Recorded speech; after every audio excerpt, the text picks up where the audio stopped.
नमस्कार बंधुरा रिया कुकिंग ब्लगे आपनादेर सबाइके स्वागतम। तो बंधुरा देखो आज के सकाल सकाल तोमादेर दादा भाई बाजारे गेछिलो, तो बाजार थेके देखो पाबदा माछ निये एसेছে। तो एगुलो किन्तु अजय नदीर टाटका पाबदा माछ। तो एकटा काकू धरेছে नदी थेके। तो तोमादेर दादा भाई आज के भाग्यिस सकाल सकाल बाजारे गेছে, ताई नदीर टाटका पाबदा माछ निये एसेছে। तो माछटाके आमि एखन भालो करे केटे नेब। पाबदा माछ किन्तु खेते खूब टेस्ट। এরকম পাবদা মাছ কিন্তু অনেক দিন খাওয়া হয় না, বাড়িতে আনা হয় না। মানে এই মাছ না সব সময় পাওয়া যায় না, একটু বেলা করেই বাজারে গেলে আর এই মাছ পাওয়া যাবে না।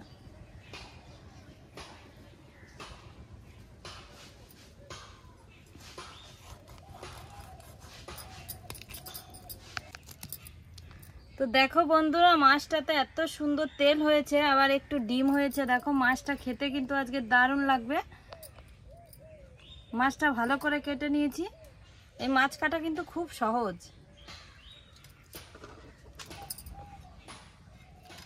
এই দেখো একটা মাছ কাটা হয়ে গেছে, তো বাকি মাছগুলো এভাবে কেটে নেব।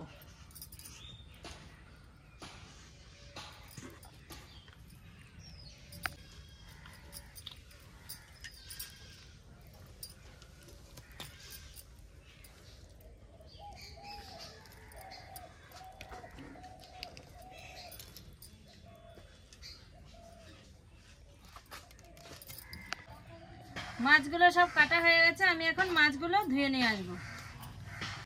বৌমা মাছ ধুয়ে নিয়ে আস্তে আস্তে আমি সব মশলাগুলো বেটে নেবো। আগে আদাটা বেটে নিই। আদাটা বাটা হয়ে গেছে, এখন নামিয়ে নেব। নামিয়ে নিলাম। এখন জিরাটা বেটে নেব।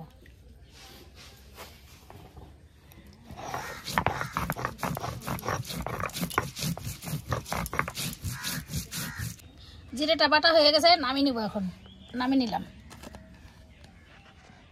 লঙ্কাটা বেটে নেব।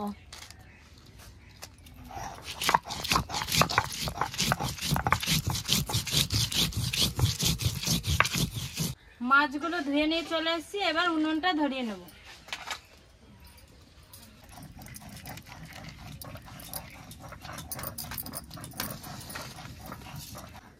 উনুনটা ধরিয়ে নিয়েছি, এবার কড়াইটা চাপিয়ে দেবো।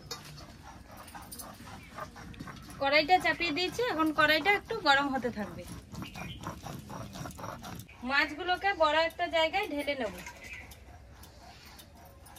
কড়াইটা গরম হতে হতে টমেটোটা কেটে নেব।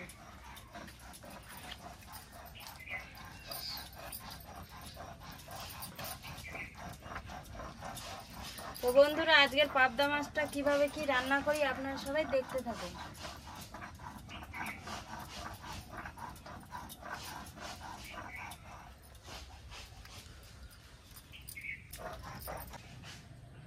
টমেটোটা কাটা হয়ে গেছে, টমেটোটা কেটে মাছের মধ্যে দিয়ে দিয়েছি। আজকে মাছটা তো কাঁচা মাখিয়ে রান্না করব, তাই এখন আমি লবণ হলুদটা মাছে মাখিয়ে নেব।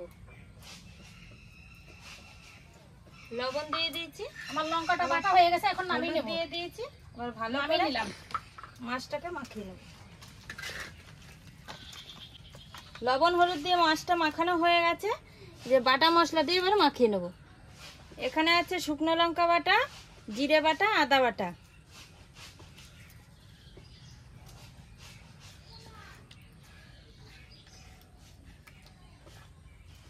শুকনো লঙ্কা, আদা, জিরে বাটা দিয়ে দিয়েছি। এবার সর্ষের তেল দিয়ে মাছটাকে ভালো করে মাখিয়ে নেব।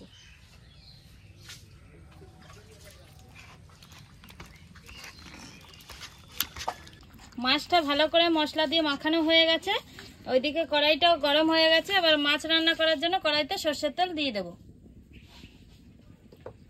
তেল দিয়ে দিয়েছি, তেলটা একটু গরম হতে থাকবে। তেল গরম হয়ে গেছে, এবার ফোড়নে দিয়ে দেবো দুটো শুকনো লঙ্কা, কটা গোটা জিরে। ফোড়ন দিয়ে দিয়েছি, একটু নেড়ে চেড়ে এবার মাছটাকে ঢেলে দেবো। মাছটা দিয়ে দিয়েছি, একটু নেড়ে চেড়ে নেব।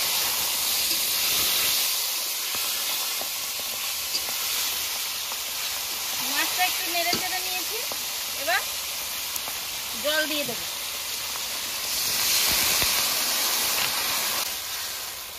জল দিয়ে দিয়েছি, এবার নেড়ে চেড়েও নিয়েছি। মাছটা এখন টিপ টিপ করে জাল দেব, মাছটা হতে থাকবে।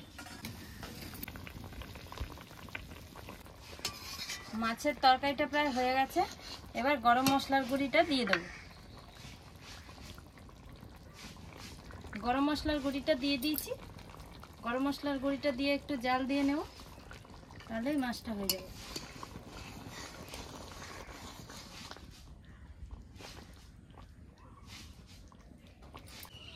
মাছের তরকারিটা রান্না করা হয়ে গেছে, এবার নামিয়ে নেব।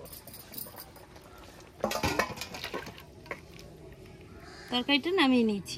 তো বন্ধুরা, রান্না বান্না কমপ্লিট হয়ে গেছে, মা আর আমি খেতে বসে পড়েছি। তো এখন ভাতটা খেয়ে নেব।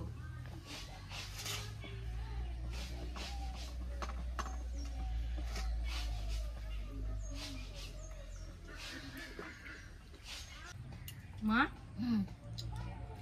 নদীর টাটকা পাবদা মাছের টেস্টই আলাদা, বলো? যে কোনো টাটকা মাছ খেতে খুব ভালো লাগে, কিন্তু আজকে পাবদা মাছটা দারুণ না?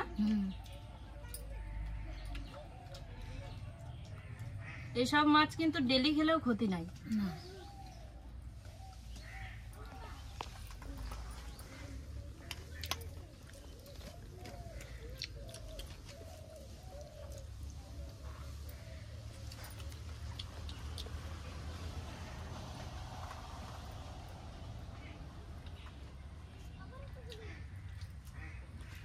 তো বন্ধুরা, আপনারাও একদিন বাড়িতে এরকমভাবে টাটকা পাবদা মাছ জিরে বাটা, লঙ্কা বাটা, আদা বাটা দিয়ে রান্না করে খেয়ে দেখুন, দারুণ লাগবে। এই নদীর মাছ কিন্তু পেঁয়াজ রসুন দিয়ে রান্না করার চাইতে জিরে লঙ্কা বাটা দিয়ে রান্না করলে বেশি ভালো লাগে। তো আজকে কিন্তু পাবদা মাছটা আমাদের কাছে খুব সুন্দর লাগলো, তো আশা করি আপনাদের কাছেও ভালো লাগবে। তো বন্ধুরা, আজকের ভিডিওটি আপনাদের কেমন লাগলো? আজকের ভিডিওটি আপনাদের ভালো লেগে থাকলে লাইক কমেন্ট শেয়ার করে আমাদের পাশে থাকবেন। আজকের মতো ভিডিওটি এখানেই শেষ।